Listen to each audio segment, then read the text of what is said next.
Quoi surveiller sur le web en 2015? Mon nom est Bernard Prince de pourlespme.com et pour terminer, dans le fond, comme dernier billet de blog de l'année 2014, je vous propose un petit tour d'horizon sur ce que je considère sera à surveiller en 2015 sur le web dans vos efforts de marketing web. Comme vous le savez probablement déjà si vous me suivez, je travaille beaucoup en référencement, mais aussi en web analytique. Donc, l'analyse de vos données pour vous permettre justement d'avoir une meilleure valeur possible sur vos investissements. Mais si on parle à la base d'investissement peu, que ce soit en publicité ou en promotion, juste un petit tableau ici qui vous montre, dans le fond, une fraction, je dis bien une fraction, des outils qui sont utilisés sur le web pour faire de la publicité et de la promotion. On parle ici de référencement payant, de publicité payante, pardon, et un terme que vous allez voir de plus en plus au cours des prochains mois, des prochaines années, ça va être le côté programmatique. Vous avez probablement déjà entendu parler aussi de ce qu'on appelle la publicité en temps réel ou le real-time bidding, donc le RTB en anglais. Donc, c'est-à-dire que vous pouvez programmer vos budgets, la diffusion de vos publicités en ligne en fonction de critères très très précis. Et ce sont des programmes informatiques qui vont gérer l'affichage ou le non-affichage de vos publicités en fonction des critères que vous aurez prédéterminés. Il y a d'autres éléments aussi comme le remarketing, la publicité sur les réseaux sociaux. Donc, il y a un nombre croissant d'opportunités. Donc, en fonction de ce que vous voulez faire, quels sont vos objectifs d'affaires. Donc, ça rend le portrait beaucoup plus complexe à comprendre, surtout pour les petites entreprises, des fois que les budgets sont plus limités. Donc, de mon côté, je travaille sur quelque chose qui devrait sortir en janvier là, de ce côté-là. Je vous invite à me suivre pour rester au courant des prochains développements.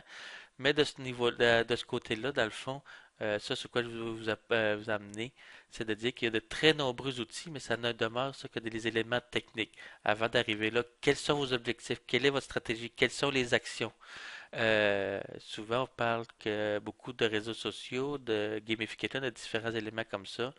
Mais si c'est pour faire de la vente en ligne ou vendre des abonnements, le courriel est encore très très valable. Donc, dans plusieurs cas, votre objectif, avant même de penser à faire une vente, ce serait comment acquérir des courriels pour arriver vers une promotion un à un avec le client et non pas une promotion de groupe, comme c'est souvent le cas avec ce type d'outil.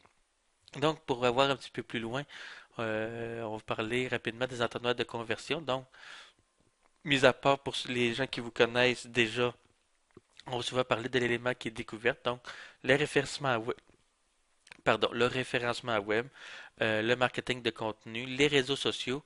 On ne parle à ce moment-là que de la découverte. Donc, la personne va découvrir votre entreprise, va avoir un premier point de contact avec vous. Par la suite, on va parler de la réalisation du besoin. Donc, ce que vous avez à offrir, est-ce que c'est intéressant pour moi? Et là, c'est pas juste d'avoir la moyenne puis de dire que ça va être seulement potable ou que ça devrait être pas pire. Pas pire sur le web en 2015, oubliez ça, ça ne vend plus. Vous êtes mieux d'identifier un segment très précis de clientèle et de faire tout ce qui est à vos pouvoirs pour générer ce qu'on appelle l'effet wow. Donc, pour que cette personne-là, elle soit vraiment abasourdie par ce que vous avez à offrir. Et à ce moment-là, il n'y aura pas de compétiteur possible pour cette clientèle-là. Parce que dites-vous que de créer du bof et du peut-être et du oui, c'est intéressant, mais sans plus auprès de 10 000 personnes, ça risque de générer aucune vente. Si vous êtes capable de juste identifier 20 personnes et que ces gens-là soient impressionnés, qu'ils aient vraiment envie d'en savoir plus, à ce moment-là, vos chances de vente sur ces 20 personnes-là sont beaucoup plus fortes. Et en plus, entretenir et cultiver la relation client avec 20 personnes sera beaucoup moins dispendieux qu'avec 10 000. Donc, parfois, ça vaut la peine de faire l'exercice de dire qui est mon client idéal, mon singulier, dans ce cas-ci, justement, pour identifier la personne que vous allez considérer la mieux placée pour consommer votre produit. Donc, à ce moment-là, quelle est la valeur que vous pouvez lui apporter et comment vous allez réaliser ça avec elle. Évidemment, il va toujours avoir une phase de découverte et de considération. Donc, il va avoir le côté argumentaire. Il va avoir, dans le fond, les objections aussi. Donc, si vous êtes capable d'identifier un type de client qui revient à peu près toujours avec les quelques mêmes questions, vous pouvez anticiper la question de cette personne-là et y répondre avant même qu'elle ait changé à y penser ou à changer à poser cette question-là. Donc, à ce moment-là, ça peut devenir très intéressant parce que cette personne-là va voir que vous connaissez vraiment son besoin, que vous vous attardez à ce qu'elle recherche. À ce moment-là, ça va rendre la conversion plus facile. Et en plus, ce qui est extraordinaire dans ce cas-là, c'est que souvent, si vous répondez à la question d'une façon automatique, que ce soit sur votre site web ou par l'envoi d'une infolette qui va être personnalisée en fonction des étapes où est rendu votre prospect, bon, ben, ça va vous éliminer du temps parce que vous n'aurez pas besoin de prendre un appel ou de rencontrer cette personne-là pour répondre à une question que vous vous doutez bien qu'elle vous aurait posée de toute façon. Donc ici, il peut y avoir un élément qui va à la fois augmenter votre crédibilité et en même temps réduire vos dépenses en temps. Et finalement, lorsqu'on est capable d'arriver à la conversion, évidemment, c'est l'objectif attendu, que ce soit une vente, un abonnement, une soumission, ou peu importe selon le type d'entreprise que vous avez. Et si vous êtes capable ensuite de ça, la rétention. Un des arguments que j'ai souvent pour le côté de rétention, c'est de dire, c'est pas par exemple un vendeur de portes et fenêtres, bon ben la rétention, j'ai pas besoin de m'en occuper. Une fois que j'ai vendu, je ferai pas une autre vente avant 10 ans, 15 ans ou 20 ans, donc ce client-là, j'ai aucun intérêt à m'en occuper. Mais pourtant, quand en ce qui me concerne, c'est une grave erreur. Pourquoi? Parce que je reprends mon exemple de portes et fenêtres. Si la personne est rendue à changer ses portes et fenêtres, ça veut peut-être dire ça veut probablement dire, pardon, que la maison aura un certain âge et qu'elle est possiblement dans un quartier où toutes les maisons ont le même âge. Donc, est-ce que cette personne-là peut devenir votre ambassadeur dans ce secteur-là? Si vous avez donné un bon service et que vous faites du suivi, puis que vous assurez que même après la vente, que ça soit pas bon, le chèque est encaissé, on passe à autre chose, puis ça devient seulement un numéro de facture, cette personne-là sera beaucoup plus encline à parler de vous. De la même façon, si vous avez des alliances complémentaires, bon, ben, si la personne a changé ses fenêtres, est-ce que ça veut dire que le toit va être à refaire? Est-ce que ça veut dire que le revêtement va être à refaire? Est-ce qu'il y a des éléments de décoration intérieure qui vont être à refaire? Donc, au niveau du parcours client, quelles sont les alliances que vous pouvez faire et comment à ce moment-là, vous pouvez vous servir de ça pour pousser plus loin la relation avec le client. Il faut quand même faire attention parce qu'on ne peut pas échanger, donner des contacts de n'importe quelle façon avec les lois, entre autres en 2014, la fameuse loi C28. Mais il y a quand même des techniques qui sont possibles. Si vous avez des systèmes qui sont en place, par exemple avec la facture, ou juste simplement parler avec le client, et à ce moment-là, le réseau de contacts peut devenir très, très, très puissant. Je vous ramène une image qui n'est pas nouvelle, mais qui, quant à moi, est toujours efficace. C'est ce que Google a appelé, dans le fond, le zero moment of truth, ou le moment zéro de la décision. Qu'est-ce que ça fait? C'est que une fois que vous avez vendu, c'est que là, dans le fond, vous vivez l'expérience d'achat. Donc, est-ce que l'entrepreneur est bon? Est-ce que l'expérience en magasin, elle est bonne?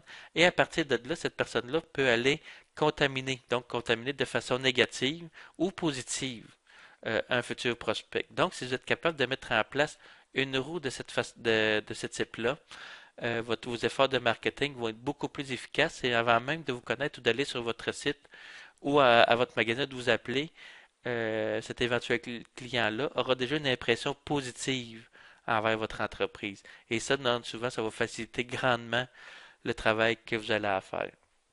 Tout ça, c'est bien beau comme stratégie, mais comme je vous l'ai montré cet automne avec la roue du marketing web, il y a énormément, énormément, énormément de stratégies qui sont disponibles et possibles sur le web. Encore une fois, tous ces outils-là, ce ne sont pas tous les outils que vous devez utiliser en ligne, mais à l'intérieur de ce tableau-là, vous pouvez avoir 3, 4, 5 outils qui vont s'adapter à vous. Donc, il faut déterminer quels outils utiliser pourquoi et aussi quels outils ne pas utiliser pourquoi. Par exemple, si votre liste de prospects n'est pas assez grande, si vous n'avez pas les moyens d'avoir quelqu'un sur la route pour aller entretenir la clientèle, si la première étape c'est de refaire votre site web, si dans votre milieu, dans le fond, c'est du bouche à oreille beaucoup plus que de la découverte que les gens vont chercher par eux-mêmes sur Internet. Donc, c'est un ensemble de questions à se poser pour mettre en place une vraie stratégie web et à partir de là, on est capable d'identifier les bons outils et aussi à quel moment un outil supplémentaire, comme par exemple un système de gestion de la clientèle et de l'automatisation de la relation client. Ce sont des outils qui sont disponibles, qui allé jusqu'à il y a un an ou 2 ans étaient quand même très dispendieux. Mais maintenant, il y a quand même quelque chose qui est possible de faire dans ce type d'éléments-là pour quelques milliers de dollars par année. Donc, on ne parle plus d'investissement de 50 ou de 100 000 dollars pour partir dans un système complet de gestion de clientèle et d'automatisation du marketing. Donc, ça, si vous avez de l'intérêt de ce côté-là, vous pouvez me contacter en tout cas. Ça me fera plaisir de vous faire une démonstration sur différents outils qui sont possibles. Et encore une fois, avant de parler des outils et de la mécanique, il faut identifier c'est quoi votre stratégie. Et à ce moment-là, c'est de cette façon-là que vous allez être capable d'avoir une performance en ligne qui sera la plus rentable possible. Comme vous le voyez, il y a de nombreux outils. Je fais une prise d'écran sur différents éléments. Donc, il y a de très, très, très nombreux éléments qui sont possibles. Donc, voilà, en 2015, je crois que ça va être surtout de faire le tri entre les différentes plateformes. Et un conseil ou peut-être même un souhait que je pourrais dire, c'est d'avant de parler des outils, surtout de parler de vitrine. Donc, tout ce qui est publicité, tout ce qui est stratégie réseaux sociaux, publication sur les réseaux sociaux, tout ça c'est bien beau, mais ça ne reste que ça, vous ne travaillez que sur la vitrine. Qu'est-ce que vous attendez des gens une fois qu'ils sont rentrés dans votre magasin ou dans votre site web? Avec Google Analytics, par exemple, lorsqu'il est bien configuré, donc vous avez des objectifs qui sont définis, que les différents éléments sont mesurés, comme par exemple sur un site de commerce électronique, vous pouvez mesurer des éléments comme simplement l'appui sur le bouton ajouter au panier. Même si l'achat n'est pas complété, ça veut dire qu'il y a un intérêt envers tel et tel type de produit. Donc à ce moment-là, vous êtes capable d'ajuster vos efforts. Donc c'est vraiment de mettre en place les différents éléments à partir de la découverte jusqu'à la conversion et la rétention de vos prospects pour faire des affaires récurrentes. Donc, c'est l'ensemble de ces éléments-là dont vous devez tenir compte. Et une fois que vous avez mis en place une stratégie pour tous les éléments jusqu'à la fin, l'élément ensuite de ça, réseaux sociaux et publicité en ligne et référencement web et marketing de contenu devient beaucoup plus facile à traiter et à mettre en place, à créer du contenu qui va être pertinent parce que vous arrivez vraiment à identifier à la fin, ici, comme vous voyez, l'entonnoir, ça va tout le temps rapetissant. Donc, si vous ne parlez que pour ces personnes-là que vous avez identifiées, les autres éléments sont beaucoup plus faciles à analyser et à mettre en place et à rentabiliser surtout. Donc, là-dessus, je vous souhaite de joyeuses fêtes, une bonne année 2015, surtout une année 2015 qui sera rentable sur le web. Et en tout temps, vous pouvez me contacter, soit pour le PME.com, on est aussi présent sur Facebook, sur Twitter et évidemment via la chaîne YouTube. Sur là-dessus, bonne journée.